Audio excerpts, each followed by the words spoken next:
Hey, well, we're live, so we're ready to go. All Welcome, right. everybody. And this is an epic night because this is why you're hearing some music in the background. Just added a little flavor that's happening tonight. It's Dr. Vibe, your host and producer of the award-winning Dr. Vibe Show, the home of Epic Conversations. And I'm the host of Epic Conversations, 2018 award winner of the Innovation by the Canadian Ethnic Media Association. And as always, you're blessed, highly favored, a magnet for miracles, and a solution for someone's problem. And about a year and a half ago, I didn't think something like this was going to happen. But now it's happened. And we are going to have a sorority talk. And we're having a sorority talk tonight, which is wonderful. And when I first, we'll do it in order that it happened. I met Dr. Tachi, and we did a lot of conversations. And I brought Leah on to a conversation with Dr. Tachi. They did not know each other. I know. And then within the first 15 minutes, hey, Soror. Hey, Soror. Yeah, that's about right. And among many other things in common. And then Leah says, you got to speak to Serena. She's another soror. I go, oh my gosh. Mm-hmm. So it's like soror's overrun. So I said, one, get all three of them to. That's how we roll. It's about sorority life. So we finally did it. And before we get started with our conversation, you know what? Let Serena give a little bit about yourself to our audience. Sure. Hi again. My name is Serena Wills. I am a poet, a published author, and a national board certified health and wellness coach. And I live in the DMV, so that's the DC area, but I am originally from Jamaica, Queens, New York. And I am a soror of Delta Sigma Theta Sorority Incorporated. Very good. Hey, so before we get next to Leah World Traveler, we got a bunch of people already jumping on Periscope. You Foresight, Herbie's hanging out, Aza Ragamuffin, and that's actually her Twitter handle on Periscope, Aza Ragamuffin. Oh wow! So this is good. And we like to say on the Get Vocal platform, what's up, Tony? What's up, Dre? What's up, Big Bad Brad? So next up, 10 Job Man is here. That's why I'm always tired. Yeah, exactly. Yeah, I got 10 jobs. She officially added another layer to her already high pancakes this week. Welcome the new content manager for Urban Intellectuals and all other things. Yeah. Leah World Traveler, Leah Miller, Encyclopedia Brown, so many things. How you doing? Yep. I do well, but tired because I got 10 jobs. You're right about that. Excited because the latest job is a really cool one, and it has so much opportunity for growth and creativity, and it definitely gives me an opportunity to flex muscles that I don't get to use in other jobs. So I'm appreciative of that because it lets me be more my whole self, which I desperately need and definitely want to be able to access. So I'm excited. It's a good thing. It's a really good thing. And it's interesting. Of all the Black Lady Magic conversations, this is what we call them on Wednesday night at 9 p.m. Black Lady Magic conversations. We have more people jumping into the Periscope room than ever before. So, Periscope. That's interesting. So this is good. And finally, the woman in red and white. Yeah. And even or crimson and green bracelet too. Oh yeah. With my line number. So what? Yeah. She's got the real legit swag. Welcome, Dr. Tachi. How we be? Thank you. Oh, I'm fantastic. Like Leah, I'm tired, but doing well. And share a little bit about yourself. Oh, yes. Sorry. So my name is Tachi, or Dr. Tachi. I'm a media professor, a filmmaker, media content producer, and a journalist. I have a couple of shows that I do and a bunch of other stuff that we will talk about afterwards. Wonderful. I don't know where to take this conversation, so I'm just going to put it out there because I know there's going to be a lot of laughter and a lot of nonsense tonight. So let me ask you, ladies, how did you, when you were, who got you into the sorority? Was it parents pushing you into a sorority? Was it you wanting to go into a sorority? Where did that start? Who wants to go first? Oh, I'll special guest or Tachi start. Okay, I guess I'll start. So I'm Nigerian. Obviously, as you all know, I mention that every week.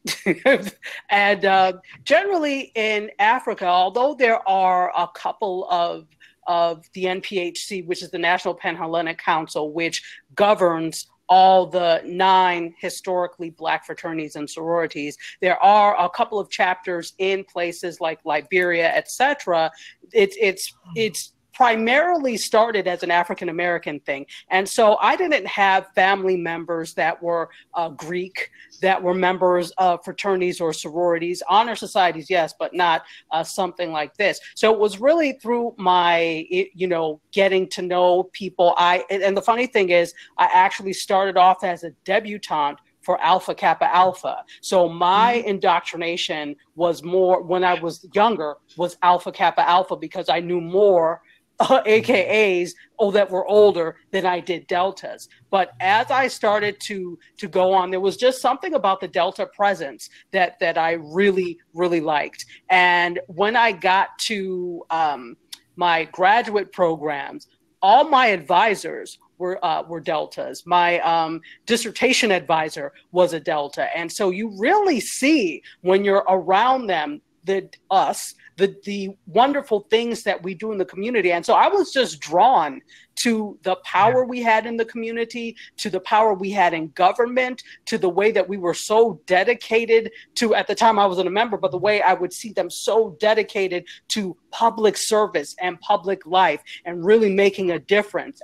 That's the thing that drew me, but I didn't have any prior knowledge because of family members. It was because we tend to heavily be also in education. Many of us are professors, many of us are K through 12. And so chances are that if you went to school and you had a Black teacher, they're in something. So you get kind of indoctrinated that way. So that's how it came about for me. I guess I can piggyback off Tachi, because I think Serena's story is a little bit different and mine more parallels Tachi's story in that you guys already know that I'm biracial, because I say that every week too, and that I grew up in a very homogenous, environment, including my family. I was a little speck of pepper in a sea of salt. And so no one in my family, at least my maternal side of the family, which is the side that raised me, is Greek. And if they were to have gone Greek, they probably would have gone into a white Greek organization. But that just didn't seem to be a thing that my family did. So I had literally no exposure, no understanding, no pushing, no legacy, nothing that led me to the path of the sisterhood. But when I got to college, the presence of, Black and Latino Greek organizations was prevalent on Serena and I's alma mater campus. And so I started to do a little bit of research. I started to attend different events that they would host. We went to Syracuse University, the one, the only, the great Orange, the best for you, Kinte. So we can also tell you more about that. So I did, my little sleuthing, and I paid attention and I listened to what people were saying. And I, more importantly than listening, because I like to form my own opinions, I watched and I observed. And like Tachi, what drew me specifically to Delta Sigma Theta, and that was really the only Greek organization that I really felt attracted to and felt sort of like a natural affinity for, was Delta Sigma Theta. Why? Because I was a social work major and an African-American studies major when I was at Syracuse as an undergrad. And of all of the organizations, they were all doing things in scholarship, all doing things related to the community. But there's something about the way the Deltas handle business, something about the way they really walked the talk, something about the fact that I could sense the bond that many of the sorors had with one another was appealing to me. And, y'all know nothing about Leah World Traveler if you don't know that I'm obviously an ambitious person. I want to be successful. I work really hard, and I like to surround myself with people who I can aspire to be like. And when I did my research of Delta Sigma Theta, because as I said, I didn't really do research about other organizations because that was the one I was always attracted to. I found women that I was like, I want to be like her. I want to aspire to greatness like she. I want to do certain things like that person did. I want to give back in a meaningful way to my community, which also you guys know nothing about Leah, then you know that I'm about giving back and making opportunities for my community through all that I do. It was really Delta. And beyond that, as a young aspiring professional, I wanted to be in an organization where I was with other movers and shakers, where I could find people who would be able to give me opportunities on the strength of the bond. And I really felt like Delta was that place. And so one of my biggest motivations for joining, beyond the fact that I felt like there's genuine contribution to the community, upliftment of the community, a prioritization about education and scholarship and excellence, and very high standards, there was also an amazing network. And as Tachi said, we were already kind of dominating education, dominating government service, dominating public leadership in institutions like that, nonprofits, social work institutions, universities, you name it. Like Tachi said, if it ain't Delta, there's definitely a Greek there, but it's probably a Delta there too. And I wanted that network. I wanted to be a part of that network. I wanted to take from the network, and I wanted to give to the network. And that is how I became a soror. Okay, before we go any further, I also want to shout out Miss Shannon and Get Vocal, and also So Steph, and some gentleman named Kinte, who's causing ruckus as usual. Oh. And just a little promo. In 2 weeks' time, Miss Shannon is going to be with Black Lady Magic talking about domestic violence and human trafficking. So that is in 2 weeks' time. Shannon is going to be a special guest of Black Lady Magic. So Serena, you are next. You said everything.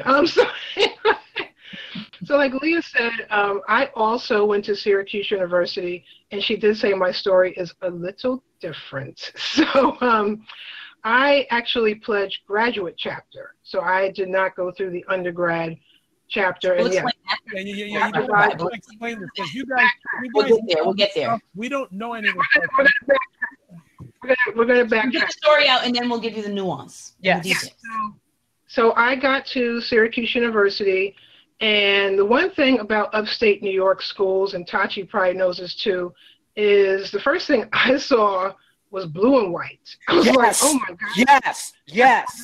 Zetas and Sigmas dominate. Yes. Phi Beta Sigma. I mean, it's blue and white, or it was blue and gold. So we had Sigma Gamma Rhos. And actually, Deltas and AKAs, there were less of them on the upstate New York campuses. So that's one thing. Okay, I mean, like the blue and white was just everywhere.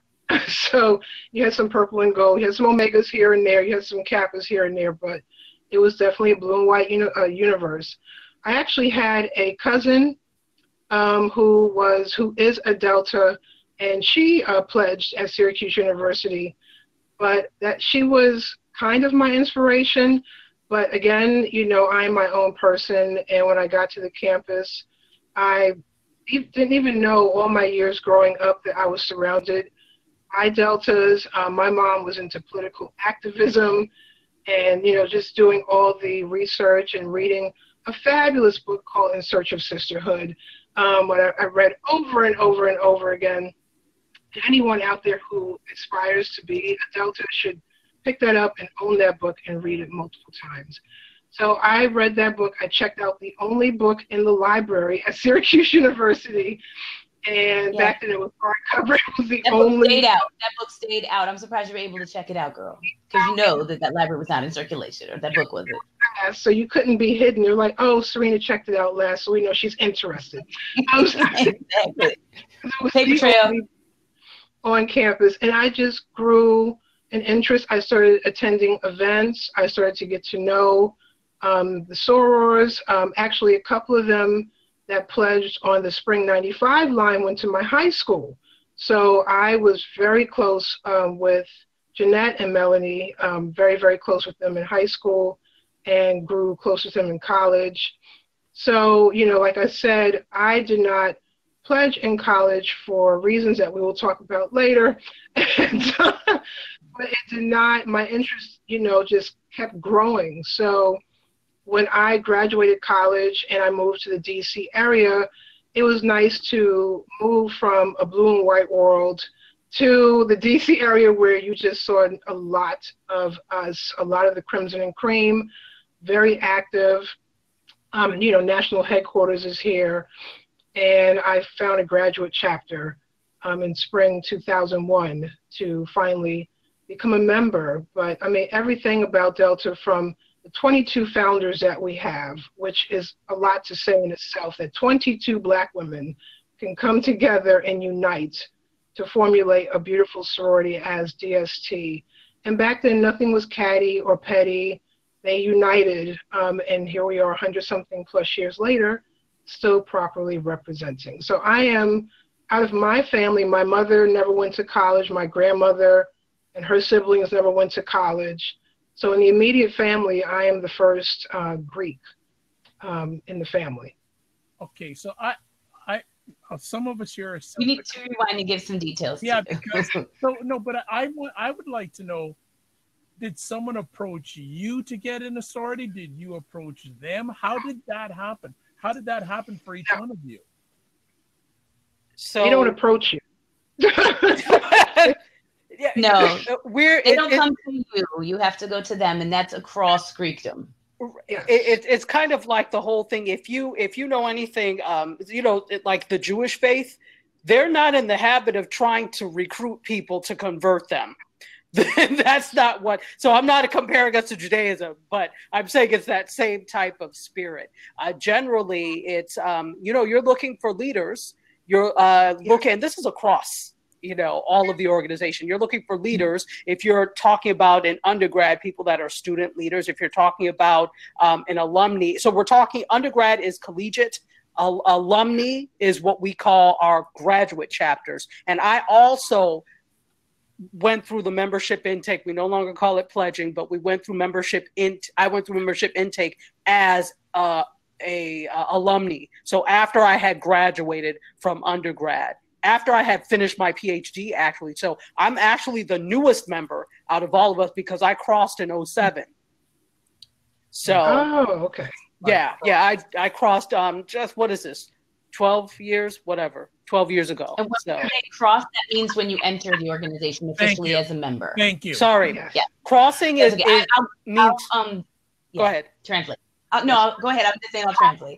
I said pledging. I apologize. Right. No, that's okay. So crossing means crossing the burning sands. When you make your transition from being a non-member to being a full-fledged member with all the rights and privileges of the organization. So that's when you hear the term crossing, that's what they mean. And crossing the burning sands is what they mean. And then you'll hear sometimes there's some terminology you'll hear us use. You'll hear the term sands. That's my sands. Or if you're talking about Midwest, they say ship for shipmates. So those are people that crossed at the same time you did, either with you or at during the same season. So generally it's fall or spring that you become a member of the organizations. So everybody, and it's not just Deltas, but anybody who crossed into their organization the same time you did is your sand.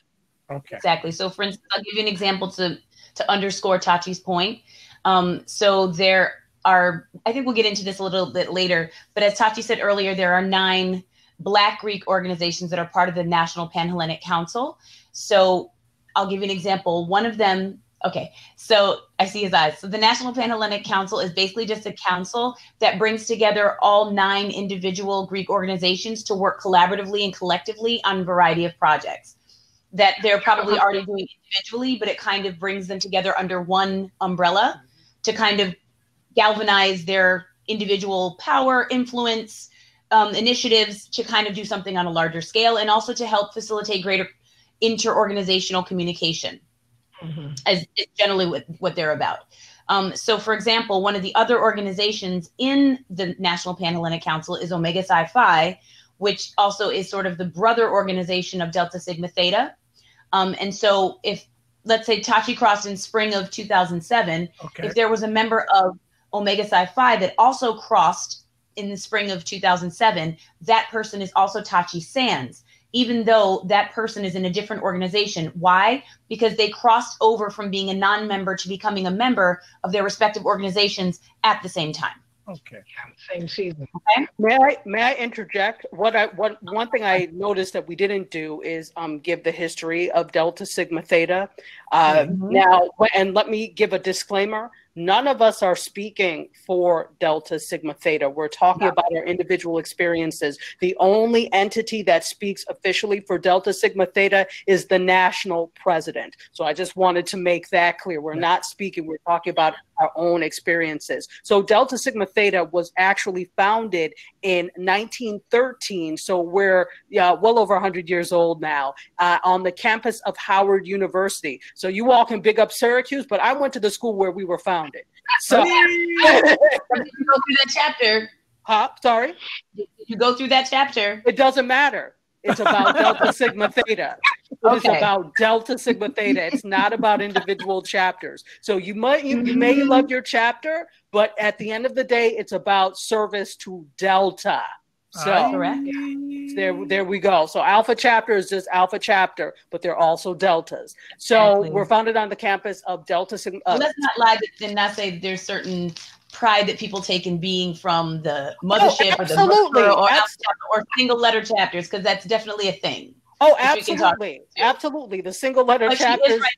Bottom line, though, is about service to the larger organization. Right. Right. So single letter, double letter chapter. Triple letter at this point.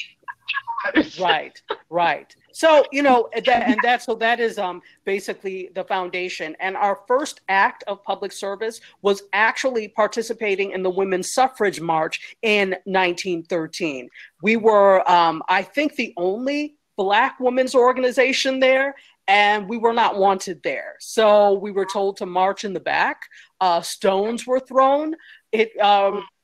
That just shows you the level of dedication. The fact that these were college students, and this speaks to the fact that most major civil rights movements, college students and youth had a huge part in it. So you were talking about students that were like starting at 16 years old, maybe no older than 18, if that, or 19, really taking an interest in the welfare of their country, which is just phenomenal and amazing when you think about it, because all of this history, it's not just our history. It's not just Delta history. It's not just Black history. This is American history. So this is why it's so important for people to know. And it irks me when people know Sigma, Sigma, Sigma, Tri Delta. They know all of the other non-melanated organizations. Exactly. But people don't, it irks me that we've been around for over 100 years. Major people, major celebrities, major people in government are members of our organizations, and people are still like, oh, I've never heard of that, because you didn't want to hear of it. So we just have to do a little better to broaden our scope in terms of what we know about and what we consider history. And we definitely have made American history. So I just wanted to put some historical context. And I wanted to add one piece to her historical context too, is not only were these organizations, and Delta in particular, always at the forefront of political and social activism, but Black Greek organizations were also born out of the fact that African Americans were barred entry to white Greek fraternal organizations. So like every other Black organization in this country, it was born out of the fact that we were barred from larger society's institutions, so we created our own. And so that also already comes from a legacy of oppression and how we rose above it to create our own organizations that not only continue to exist, but actually thrive. And one other historical thing that I'd like to point out that distinguishes Black Greek organizations from their white counterparts is the fact that for most Black Greek organizations, your true membership really begins once you leave collegiate institutions.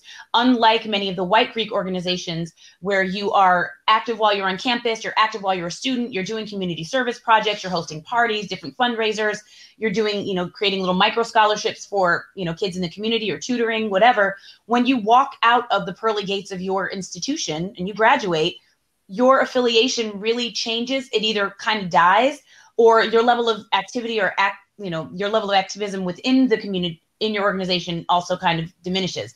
Whereas when you are in a Greek organization, it kind of gets even more intense once you graduate, because now the expectation is higher, because now you are a professional, whether you are a young professional or not. We know that means you're capable. You have financial means, which means you can further support some of the financial, initiatives of the organizations. And so the expectation of your participation in the amount of time you dedicate to the organization, kind of the bar is raised even higher. And it is a lifetime commitment. So a lot of us, when we join for life. Our level of participation and activism within the organization might ebb and flow based on life.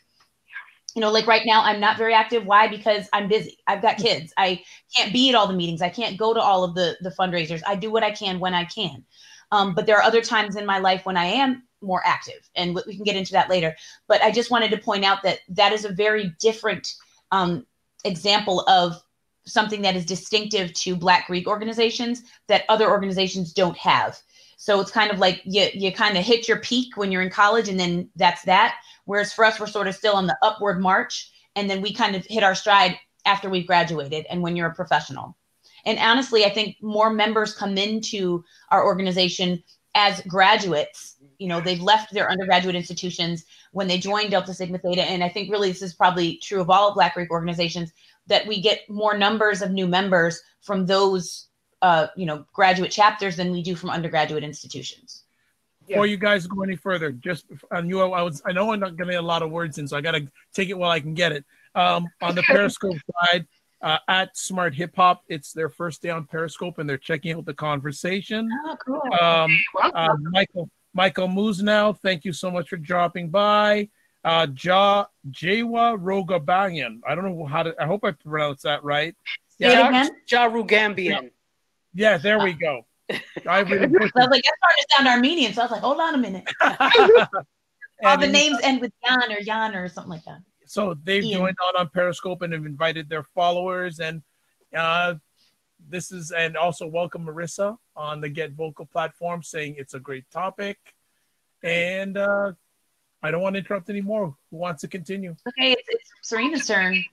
Piggyback off of what Leah was talking about, more numbers come in the graduate chapter level, alumni as we call it. So I know the fraternities are alumni and women are alumni. For me, for example, my line, so the line is the amount of people you have that are going through intake with you. So in my case, there are 30 of us. You never say were. There are 30 of us. I am the number 30. I am the anchor of the line. So I had a lot of responsibility. I still have responsibility. 18 years later, I still hold up my line. 18 years. April 1st, we crossed on April Fool's Day, spring 2001. And wow. What's going on here? What is happening? We really were fooled. We didn't know we were crossed. It was just... and then when really you did cross, they were like, ha, ha, ha, you didn't cross. But no, you did.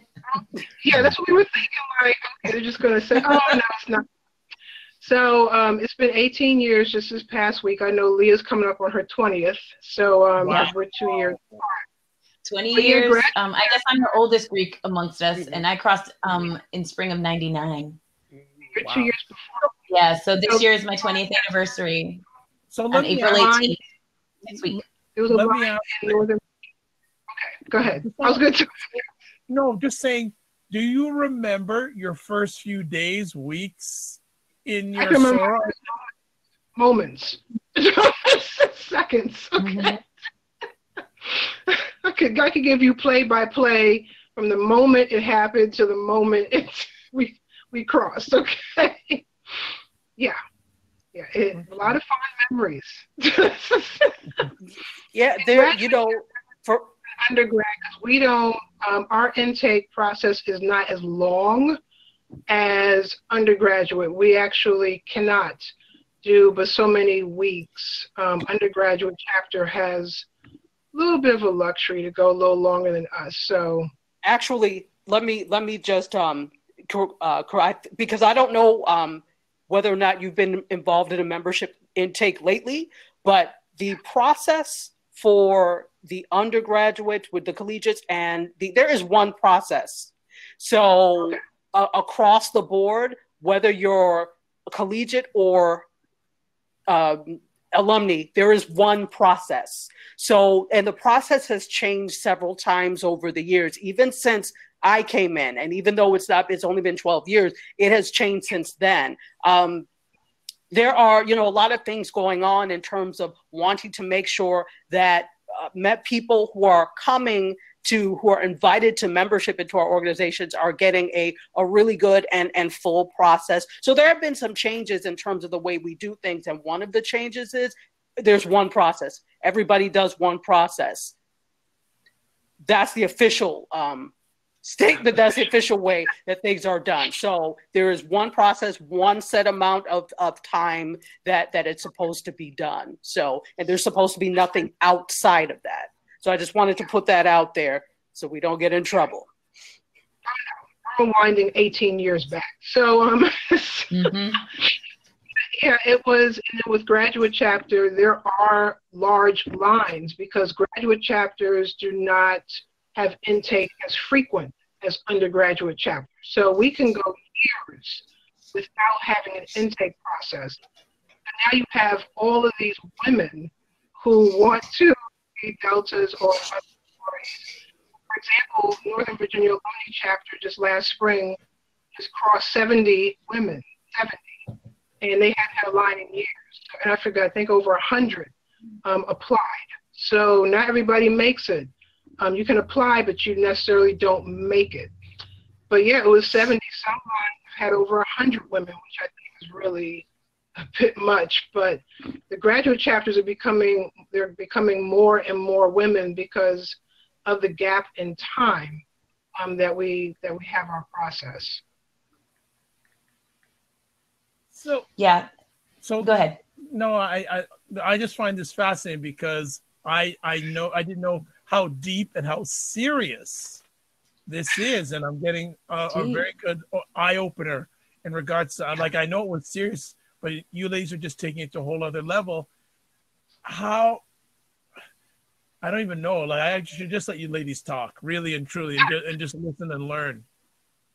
To be honest, if people have questions in the audience, please ask. I'm just going like sororities, Okay, well, maybe it would be interesting a little bit more to talk about what some of the requirements are, because, I think that might help people understand more sort of what you have to do to sort of get in, apart from the process, because there's like a starting point, and then once you get through the door, that's when you go through the process to actually become a member, but you have to apply just to get in the door. So I would just say, it usually consists of like a general application process. You usually have to have a letter of reference from someone who can vouch for your character, vouch for you as a student leader. If you're doing it as a collegiate, that's the process I know because I did it as a collegiate. As a collegiate, prospective, you have to have a certain GPA. Mm-hmm. So you can't kind of be like just sort of floating around and just sort of, maybe I'll go to class today, maybe I won't. Okay, I flunked that test, I don't care. And then your GPA kind of takes a nosedive. You can't come walking in the door like that. They're looking for people who are serious. They're looking for people who are about their business. They're looking for people who, even at a young age, have the maturity to be able to be responsible for, managing themselves while they're in college. So while they do have some flexibility because they understand life happens, maybe you had one really bad semester when you started out, they can be forgiving, but they have to set the standard somewhere because, as Serena has already said, there's usually a lot of interest. So they have to find some sort of litmus to kind of, be able to make a cutoff and see who qualifies and who doesn't. So in addition to that, so they have like sort of a minimum grade point average. Obviously, there's no maximum. They also like you to be a little bit of a seasoned student. So they don't really want you to come in as a freshman, brand new, who, you don't have any collegiate experience. So they typically want you to be at least a sophomore. In my case of my line, because there hadn't been a line before mine for several years, my line kind of consisted of seniors all the way to freshmen. So we had, sophomores, freshmen, and juniors all on our same line. But the freshmen that we had in our line either had gotten AP credits in high school, so they already were kind of technically based on their credit hours with sophomore standing, even though they were in their first year of college. But the majority of us, were at least already sophomores. So I think they kind of just want you to have a little bit of experience in college because, college is already challenging enough as it is, but now you're also dedicating a good amount of your time to the process of becoming a member. So they want to be able to make sure that you've got enough of a handle on your collegiate responsibilities that you can still manage to keep your stuff going and not have it be suddenly affected because you've chosen to do this additional thing. So there's that. I can't remember at this point. I think you actually had to do a couple of like narrative essays too, just to sort of talk about who you are, your leadership, your vision. Why do you want to join? Like typical things that people ask for any membership to any organization. Like, why do you want to join? Do you have anyone who you know that's an organization? What do you know about the organization? And this is an opportunity to maybe list some of the things that we talked about at the beginning about the activism, the political history, the social give back, the scholarships, the service and dedication and education, those types of things. This is an opportunity to show you've done your homework and that you genuinely want to be there. And then like other organizations too, and Greek organizations are no exception, they also ask if you have any family members who have been members too, because they do, while it doesn't necessarily impact your individual candidacy, it is nice sometimes to be able to honor certain legacies, assuming that you also meet all of the other requirements. So, that's another thing too, that they don't necessarily consider it as a criteria for entry, but it is something they want to know.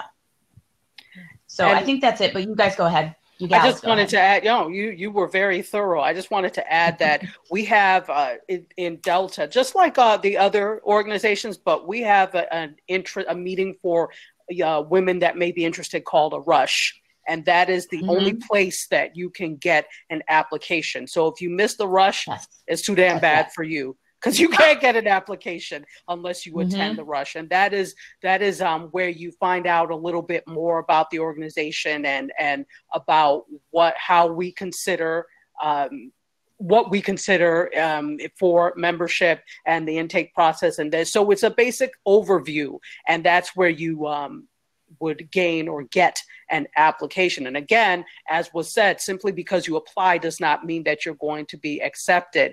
Here's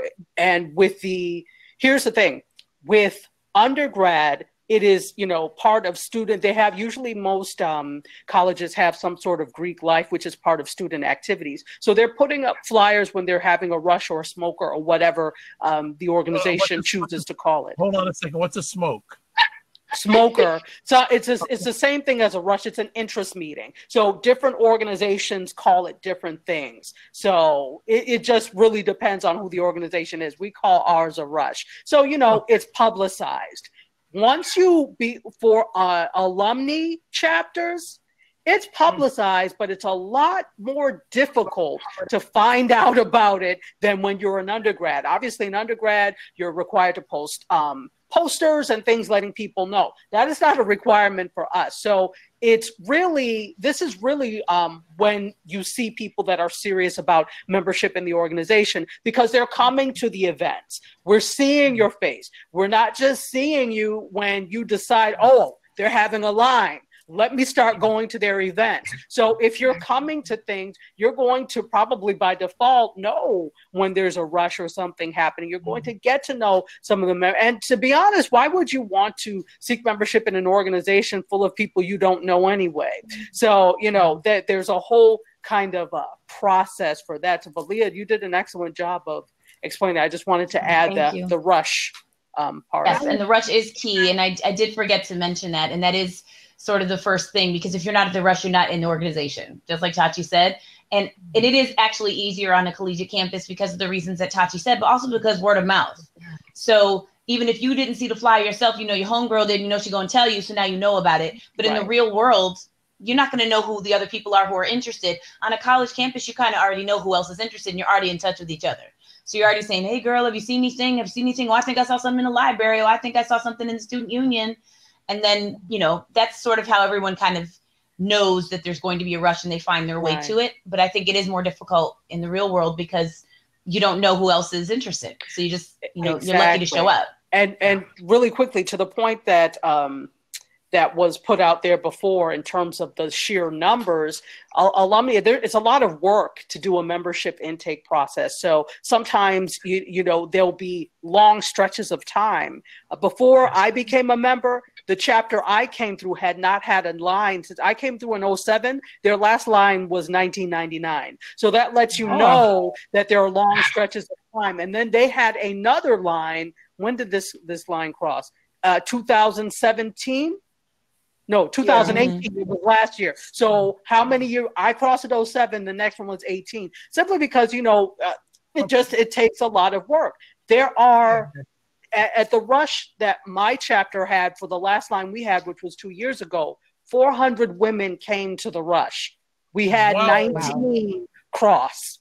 That tells you, it is very selective. There are chapters with hundreds at their chapter meeting. Like a chapter meeting could have 200, 300, 400 women sometimes.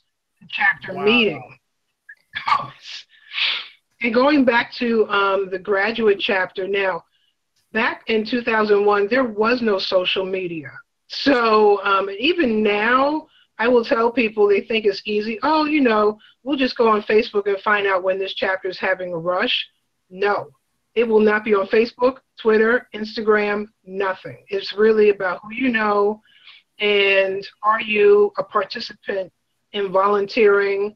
Are you going to their fundraisers? Do you know someone in the chapter? Become a friends with someone?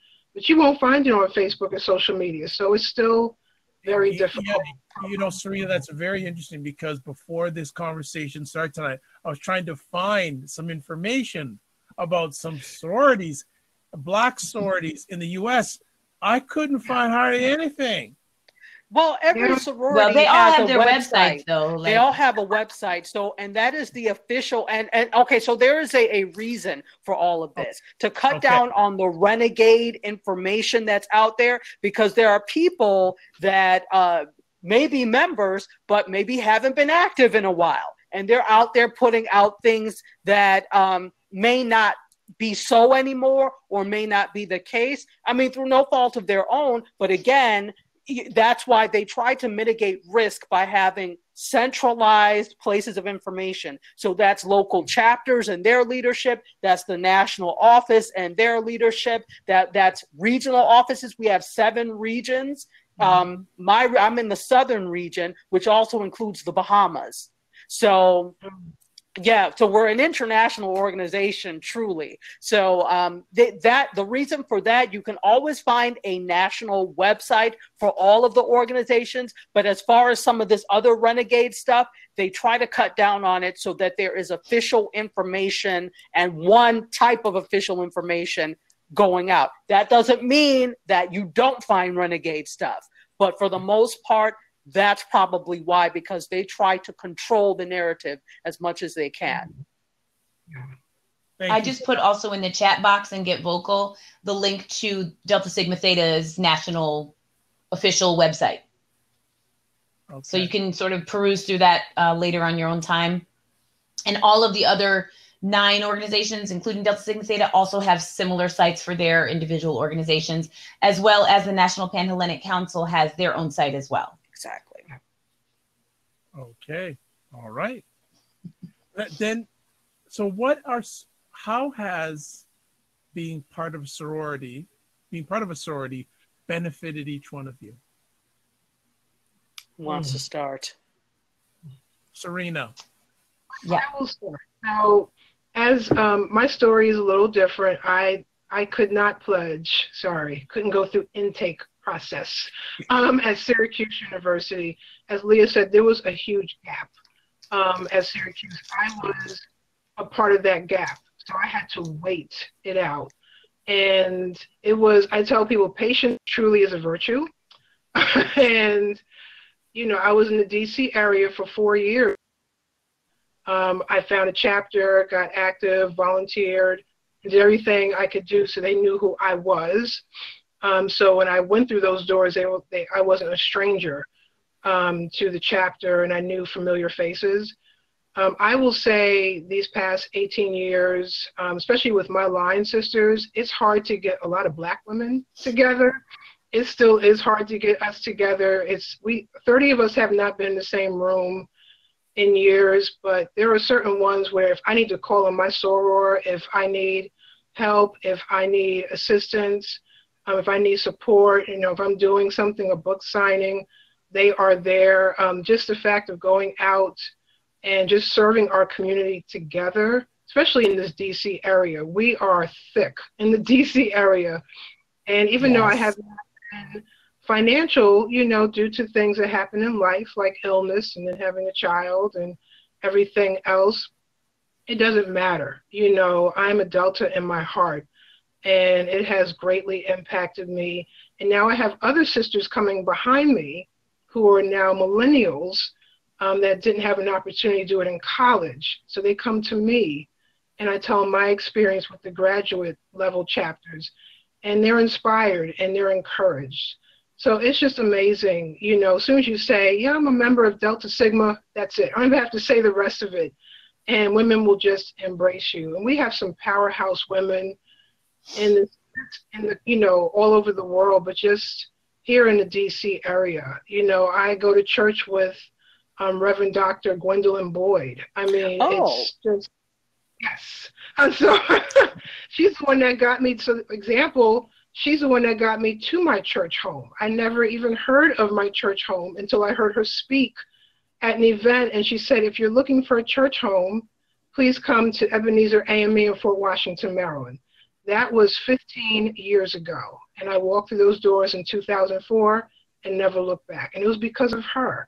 So it's just amazing connections like that, whether it's spiritual, mental, emotional, physical. It has greatly impacted me tremendously. And may I just mention that the woman she mentioned, Dr. Vi Gwendolyn Boyd, she was a former past president of Delta Sigma Theta and former president of Alabama State University. Yes. So, I just looked it up on Wikipedia. I'm going, impressive. Yeah, she's amazing. And she's just one of many. One of many. In Delta. Oh yeah. And you're looking at 3 right now as well. So Thank you. I don't think I'm a Gwendolyn Boyd yet, but Well, no, I'm not. Y'all are. I'm not there yet. I'm working to be great. Oh boy. Yeah. Here we go. So Leah, how has being part of a sorority been beneficial to your journey? Well, for me, in this respect, my journey is a little bit different because I basically came into the organization and then immediately went to grad school and then began my world traveling ways. And so I never was able to kind of find a graduate chapter to become active in. But one of the things that Delta Sigma Theta offers people in my position is something called member at large status, yes. Which means if you are in a place that doesn't have a local chapter and you can't start, I mean, I guess you could start one with one, but there's no real point because, I mean, it's meant to be collective. You need more bodies to get the work of Delta done. But it's meant to create sort of a category of membership where you can still be financial, you can still be involved, you can still be in the know as to things that are happening on a national level, and then regionally as well. And so I immediately kind of went overseas, and I was in parts of the world that didn't have an overseas chapter. And so I remained a member at large for about the first decade after becoming a member, until about 2009. But then around that time, when I did come back to the States, I was only here again for 1 year. I was a new mom. So I kind of visited some of the other chapters that some of my line sisters and other SANs and sorors that I knew attended, but I never really found the right fit because I didn't really have the time at that stage of my life to kind of go back and get to know other people, find my niche in terms of which committees I wanted to join, or, I didn't really have much bandwidth, the new baby and being a new mom and learning Arabic. I just was like, I just can't do it. But what I did find myself doing was I would show up whenever they had a community service project and I would help. I would still go and, help be like a big sister to a young lady who was in need of that sort of an influence. And I would spend a few hours with her once a month. I didn't have to be a financial member or even an active member in a chapter to be able to participate in the larger community service projects. And for me at that time, that was enough because I still felt like I was giving back. I was still doing it in the name of the organization.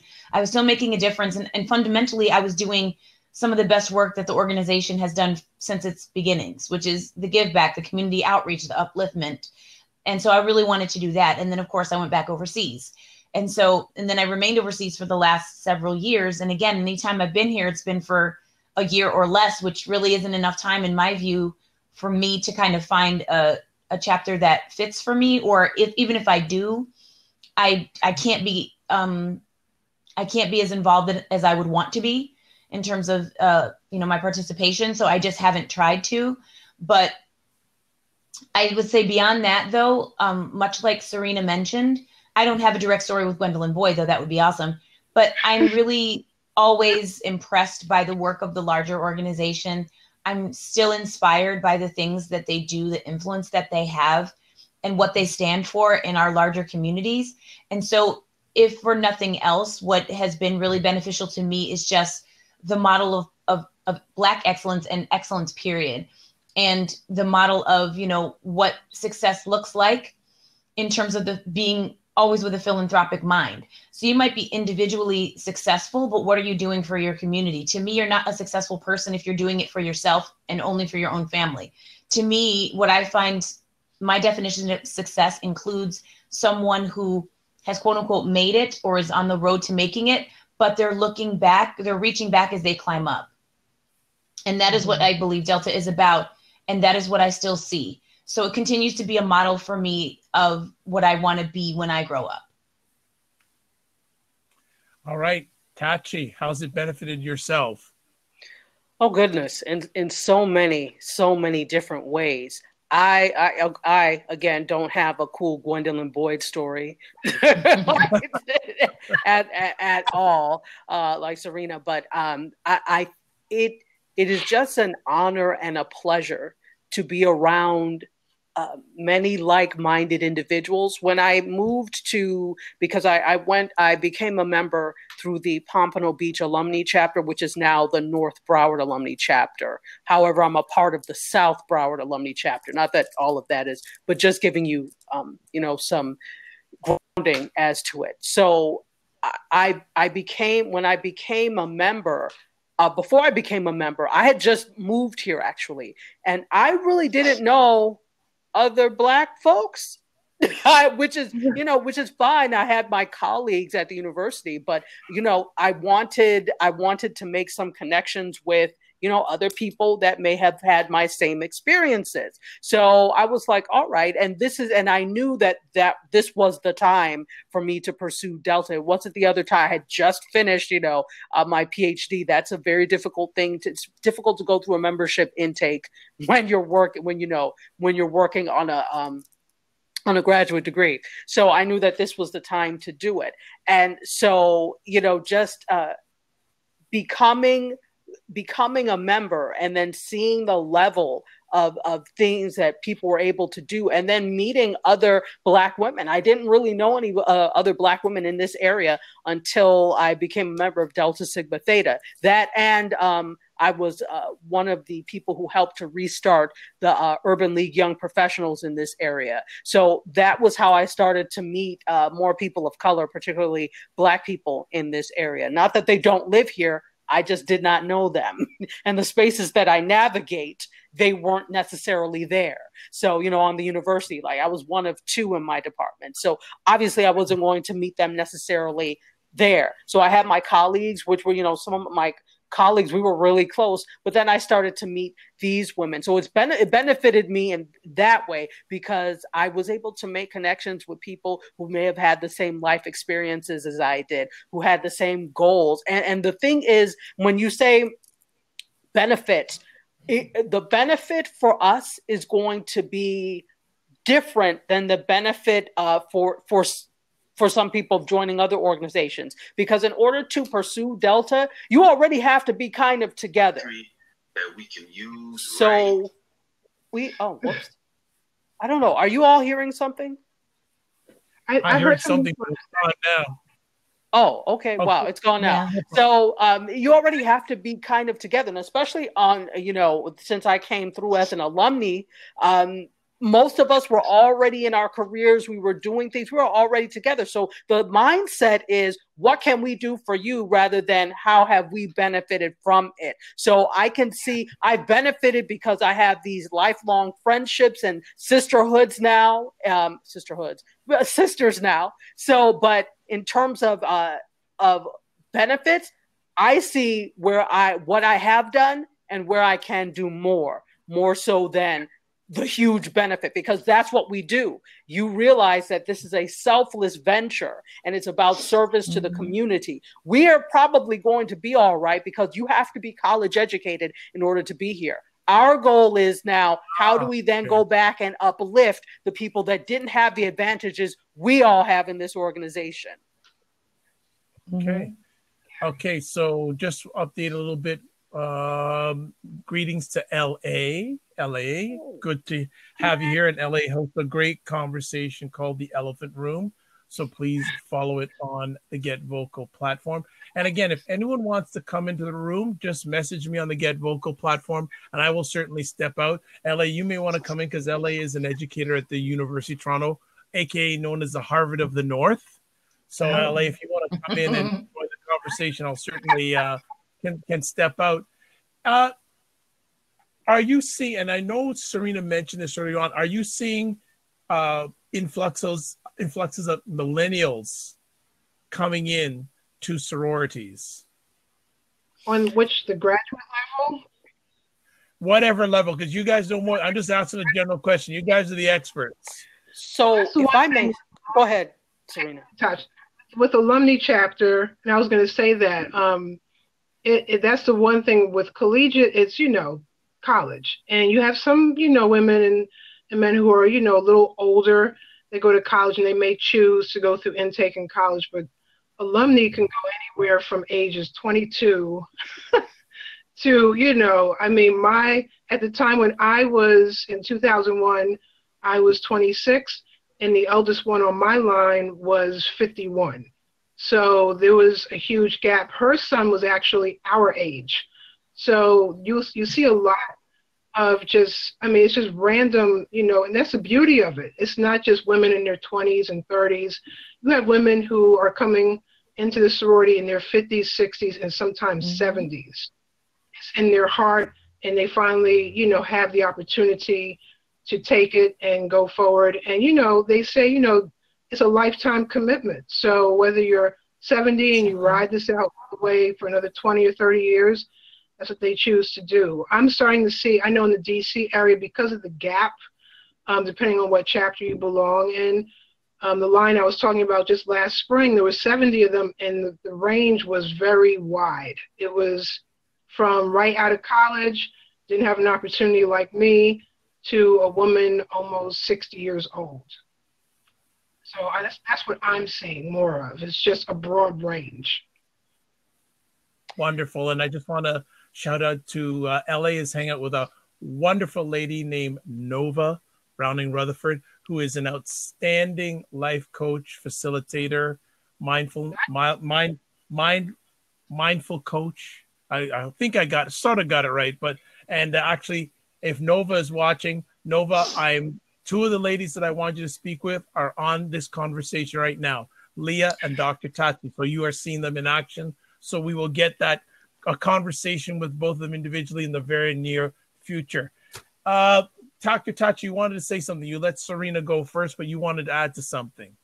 Yeah, you were talking about millennials, and like Serena said, there's a wide range in terms of ages that come in. I think when I was the oldest one on my line, and there were 42 of us, was 60.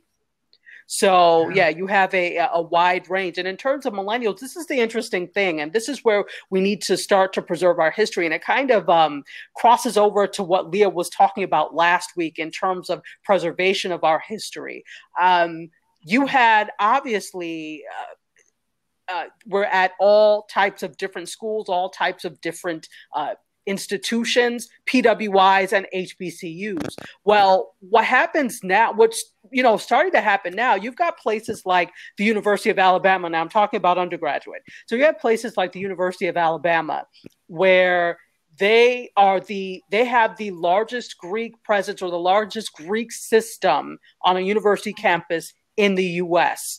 and they have money, obviously. So all of their sororities and fraternities have these huge plantation-like mansions. So what's happening is, if you have students that may be Black, okay, so you have young Black women who come on campus, for example, something like the University of Alabama. They don't have fraternities and sororities in their family. They may be unaware of it. They see Phi Me Phi with this huge house, and they're, oh, I want to live there. I want to become a member of that organization. Now, this is not to say that you cannot pledge. They still call it pledging.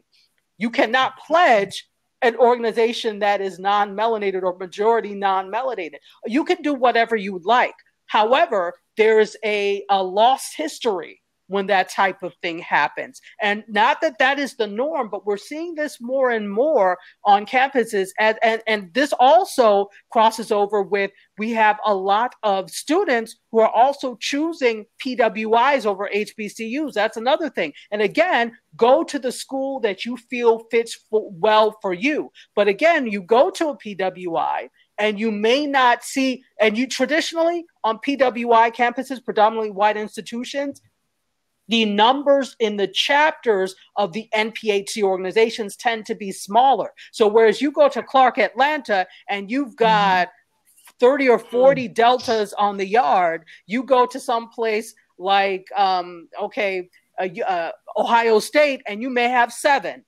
Okay, so it's just very different. There's more visibility on an HBCU campus. Generally, you see that a little more. And this is not always the case. I'm just making a blanket case, but there's almost, what I'm saying is there's a lost history there. So in turn, back to your point of millennials, what we're seeing is obviously there's still huge interest in our organizations, all of the NPHC, but we start to see as millennials have more choices for where they go to school, they may not by default pick a Black fraternity or sorority. And so there's some lost history there.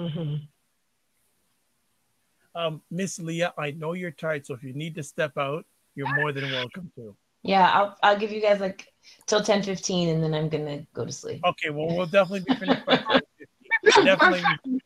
Definitely done by 10:15, because we don't want to keep you up too long, because you got home Armenian work. Yeah, I still have to finish a couple of things. I want to try to get that done before I'm totally brain dead. So do you feel that sororities, when it comes to promoting, Did he freeze? Oh, okay. He froze a little bit. Go ahead. Sorry, just repeat your question. Yeah, you're back now.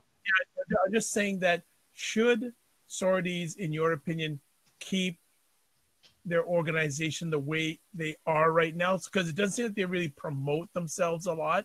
Should they just stay as they are, or are there opportunities, in your opinion, for them to raise their game? I mean, as far as should they promote themselves, they don't have to. I mean, okay. And in my opinion, it goes back to kind of what both Chachi and Serena were saying before, that the legacy is already there. The visibility is already there. These types of organizations exist because people already know about them and are interested in them and do the research. And those people who are willing to do the research and take the time are the people that we want to continue to have in the organization, because they are the ones that will continue to sustain the organization. In terms of what I think they could maybe do better, though I don't know that they necessarily need to, because I mean, again, who is our audience? If it's for larger society, we're not really there to serve larger society. We're there to serve our own communities, because no one else was serving our communities when we needed them over 100 years ago. So I think within our core demographic, which is other African Americans, we are already known. People already know, like, I'll speak specifically about Delta because that's what I know best. People already know when you call the Deltas are going to show up and we're going to show out. And we're going to be the best that we can be. And we're going to take whatever it is that you asked us to do and bring it to a height that you never expected it to be brought to. And so I think our reputation is in our works. It's in our deeds. It's in what we say, because we do the things that we say, and we say what we're going to do. And so the credibility is already there, and it's been there for hundreds of years, and it continues to be there. There are definitely things that I think could be changed. Like, I'm not a huge fan of like bureaucracy or hierarchy. And like any like long-term kind of older institution, there is a lot of that hierarchy. and rules of order and sort of how things are done and delegation and all of that.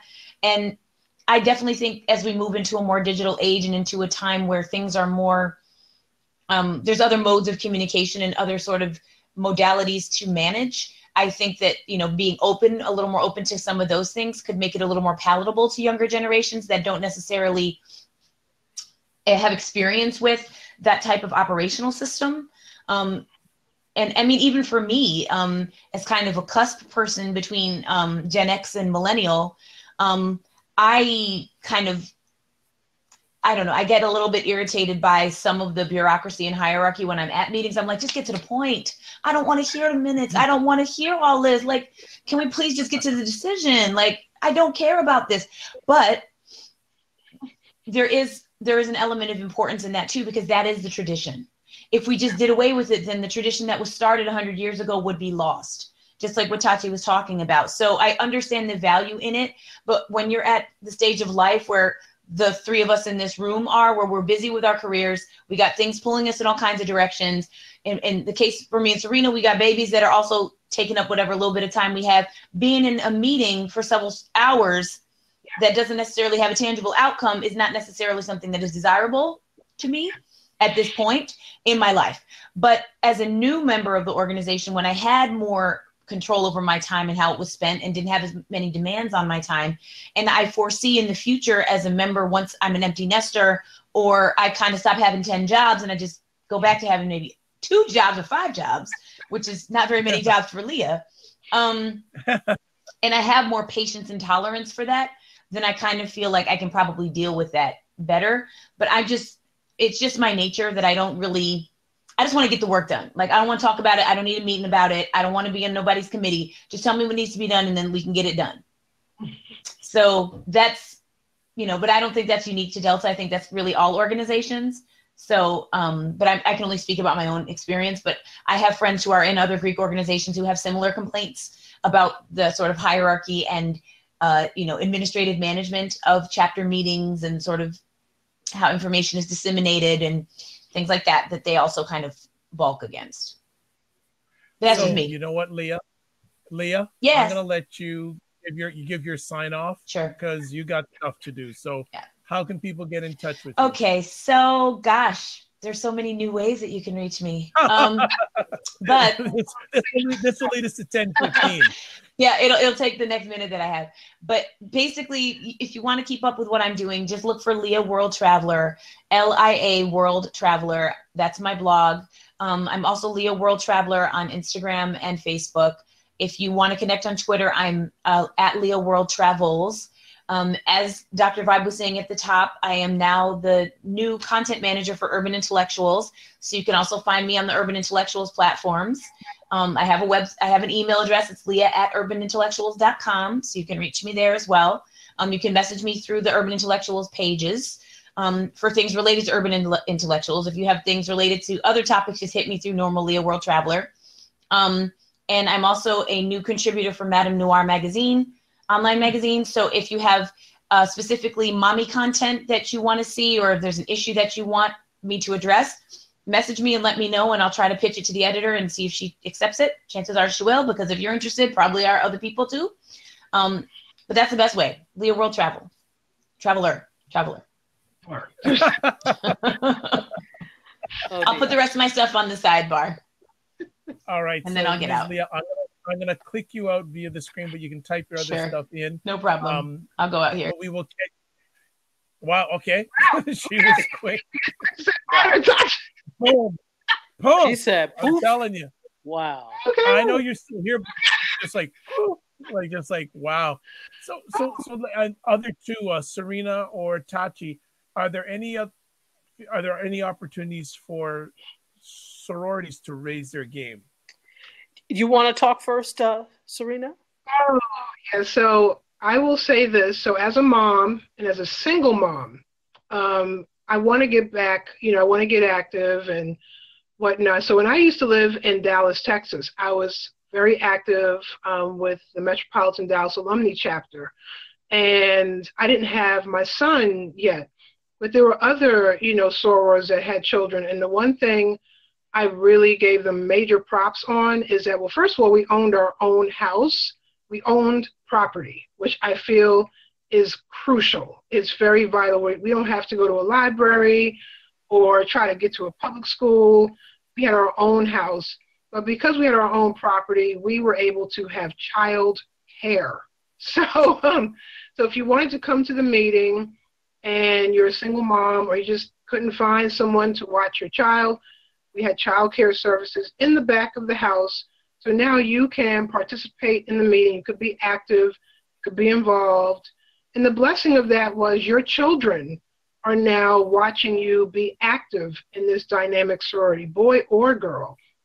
And they would come to, of course, the volunteer events and public events they could come to, but, children and people in the public can't come to our general meetings. That's just for members only.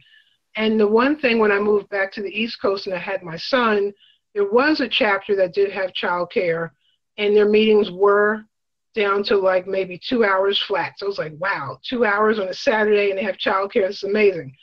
Well, they got a new president and they did away with the childcare. And there went my interest for their chapter. Because I said, well, now I have to now find someone to watch my child one Saturday out the month, and sometimes it's not easy because people got things to do on Saturdays. So that's the one area I would love to see. I don't know if that's just, our sorority has this issue. I think probably others is to raise the bar. And I know some other chapters do have that child care. I wish more did. So more of us can get active and be more involved. Dr. Tachi? So, my big thing is tech and digital and all of that. What I would like to see, all of not just Delta, but all the NPHC organizations, and those are the ones I happen to be concerned with because they are, let me say this, anybody that has the mission of the upliftment of people of color, particularly Black people, is welcome to apply. This is not just for Black women. We have, in fact, a very famous and well-known soror, and I'm trying to, who I'm talking about, Serena. I'm trying to remember her name. She was the first white student at Tuskegee Institute. Yes. And she was very instrumental in the civil rights movement. In fact, the lunch counter where they were not Tuskegee. Yeah, Tuskegee. And then they tried to integrate a lunch counter. She was one of the white women with the bun. She became a member of Delta Sigma Theta, and she was the first white member of Delta Sigma Theta. So it's open to anybody who has the goal of upliftment. So I just wanted to say that in case anybody was wondering. So Joan. So, what happened? Joan Trumper. Yes. Yes, she was hunted down by the KKK. Yes, that's really, yeah. That is the true definition of an ally. If anybody is wondering what an ally is, she is one. I think we need to, I know I got off on a tangent, but I think what we need to do is be more digital. I know that part of what holds us back sometimes is the fact that, like Leah was saying, we have a lot of hierarchy, and we have a lot of bureaucracy, and we have a lot of old-fangled ways. And this is not just us, Delta. This is organizations across the board, but particularly Black organizations, because African-American culture is very hierarchical. There's a lot of deference to the elders. There's a lot of deference to older people. And we see that in the NAACP. We see that in Urban. We see that in these organizations. So it's very difficult as a younger person to really get into the rungs of leadership and make these types of changes. So I would like to see us focus more on being digital, on using technology, making that a big point, because if you're not on the technology train, you get left behind. And we start to see that. And I do understand we have our older members that are over 62 are called Delta Deers. There are some alumni chapters that are very heavy in terms of Delta Deers. So going digital is difficult. I happen to be part of a chapter that is a younger chapter. Where, in fact, we're just now getting ready to celebrate our 10th year anniversary. And we don't have as many Delta Deers as some of the others. And the Delta Deers we do have are really interested in learning the technology. So this is why I'm not trying to brag, but consistently our chapter wins for medium-sized chapters the technology award, both nationally and in our region, because we have made it a point to do that. And that was one of my missions. I used to be the info and technology chair. So I said, no, we got to do this, this, this, and this along with the committee. And that has really pushed our chapter forward. I would love for that to be a model for other chapters in terms of getting digital, because we have to. We complain about our place in terms of not having these opportunities. We need to start taking them by the horns. And one way of doing that is by getting digital and getting into technology. Yeah. Okay.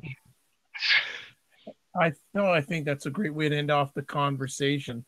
And I'd like to say thank you to both of you for taking time out of your positive, productive schedules. Do you have any final thoughts, closing words, or thoughts you'd like to just share on this conversation topic? Serena, you first.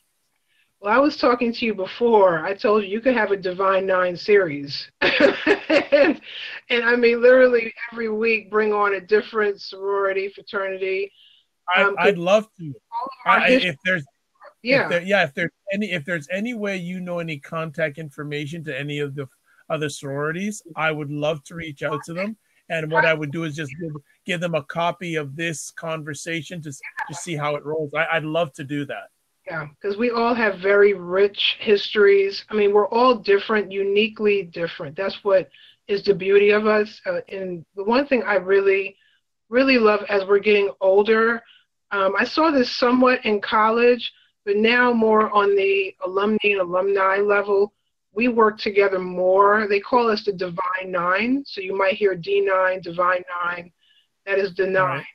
Right. And we work collaboratively together throughout the community. So you might see an event hosted by Delta Sigma Theta, Omega Psi Phi, or you might see the AKAs and the Deltas doing something together, because we're all in this together.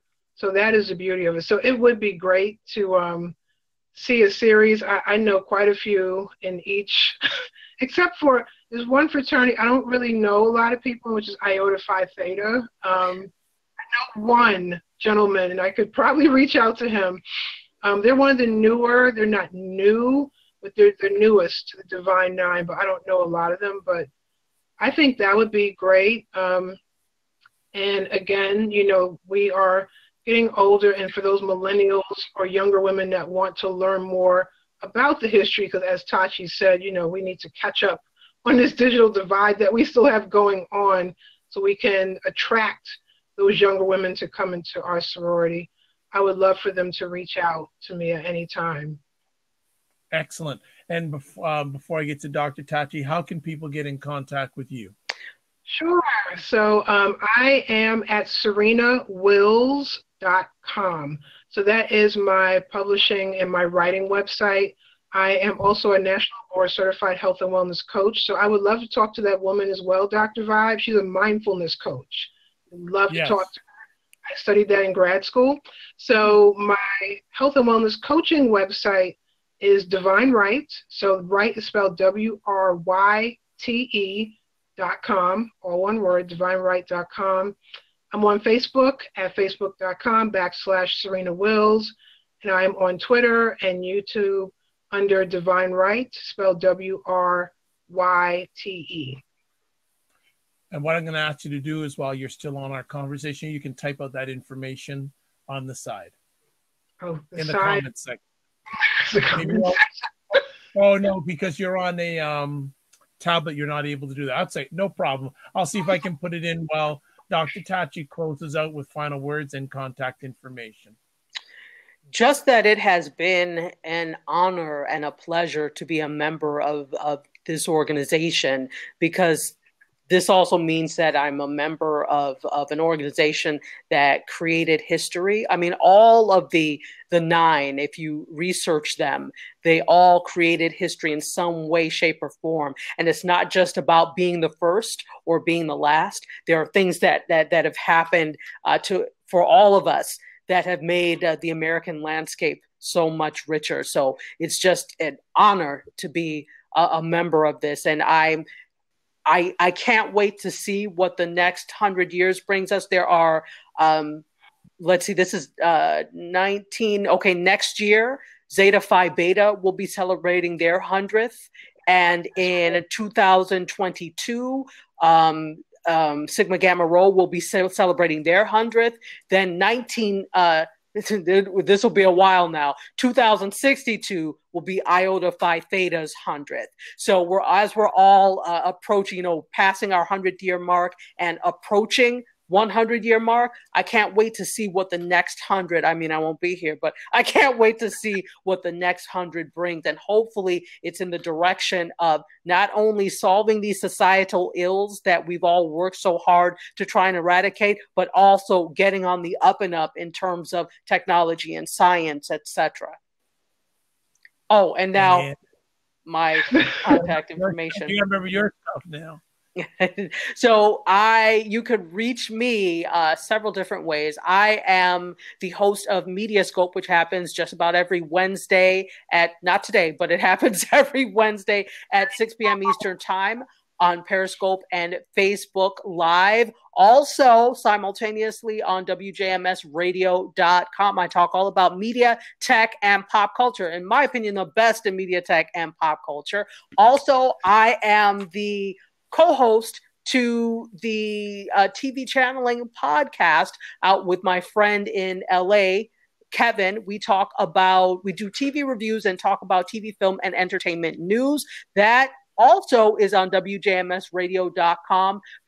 Tuesdays at 5 p.m. Eastern Time, and both shows are replayed on Fridays on WJMS.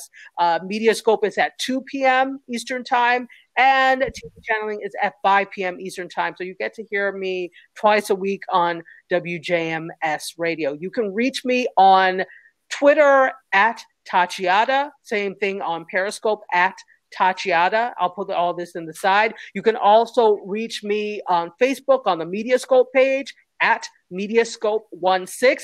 And one of my favorites is Instagram. You can hit me up on Instagram. I am at Dr_Tachi. That's Dr_Tachi. You did it all. Yeah. as much as I was going to do. So yeah.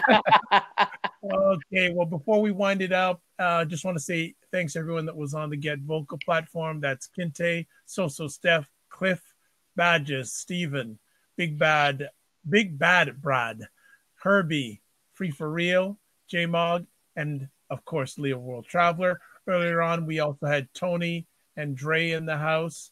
On the Periscope, now bunches of people now are coming on Periscope. So let me go to at Dizzy Drake 7, Hot Dog Tours, who is a staple on Mediascope. Yes. A Rousenville. I haven't heard from her in a long time. Hey, Anne. Yeah, Anna. And Jaru Gambian. I said it right. Jaru Gambian. I said it right. Thank you so much. Another Mediascope person. There you go. Code JCCOE Jr. There's other people on here. Michael Mausnow and U4Sight. U4Sight. And that is, and of course, at Smart Hip Hop, who was their first day on Periscope, they jumped on. I also want to thank Tachiata for inviting her followers on Periscope. And also, we cannot forget Azaraga Muffin. Love that name. Chapo 96 and Herbie's Hangout, which is Herbie on Periscope. I'd like to thank everyone who watches live or on the replay. Next conversations that I'm hoping tomorrow night, I'm hosting on Get Vocal on the Men and Masculinity Pro platform. They're doing a series called Eminem Talks, I believe. I think, let me just check here. They're going to take me down if I, M&M Explorers, my correction. And tomorrow night we have a gentleman named Robert Leung, and he has been the coach of the lead of the meta-masculinity movement. His name is Lee Rosen. He's lead programmer. And they've known each other for 10 years. Robert has been Lee's coach. And what they're going to be doing tomorrow night is they're going to be reading each other's eulogy. Wow. Yes. Yeah. Robert brought that idea up. I just went, wow, that's amazing. So they're going to read each other's eulogy tomorrow night. So that is at 9 p.m. Eastern time on the Get Vocal platform. After that, I don't even know when I'm on next. I just do. Let me just tell you, I think that's the next thing I have on for the rest of this week. Then coming up next Wednesday at 9 p.m. Eastern time again, we'll have Dr. Tachi Leah and talking about creating Black generational wealth. And we're hoping to have a special guest, Askia Jones, on for that conversation. So I won't tell you, and I know I have probably some other ones going on. And also next Thursday evening, Men and Masculinity platform on Get Vocal, 9 p.m. I have a gentleman named Tom Mack asking, men, do you have a code? So that's what's coming up for the next little while. And also thanks to Shannon. I like to say, if you want to touch base with me, the best way to do it, because it's the easiest, because all these other ladies have so much going on, is you just go to my website, thedrvibeshow.com. You can contact me through there. If there's any conversation topics you'd like me to host, please send me them. I should probably be able to host them, or even better, I'd love to co-host them with you. Oh, there you go. So throw the opportunity. So we're going to put it out there like that.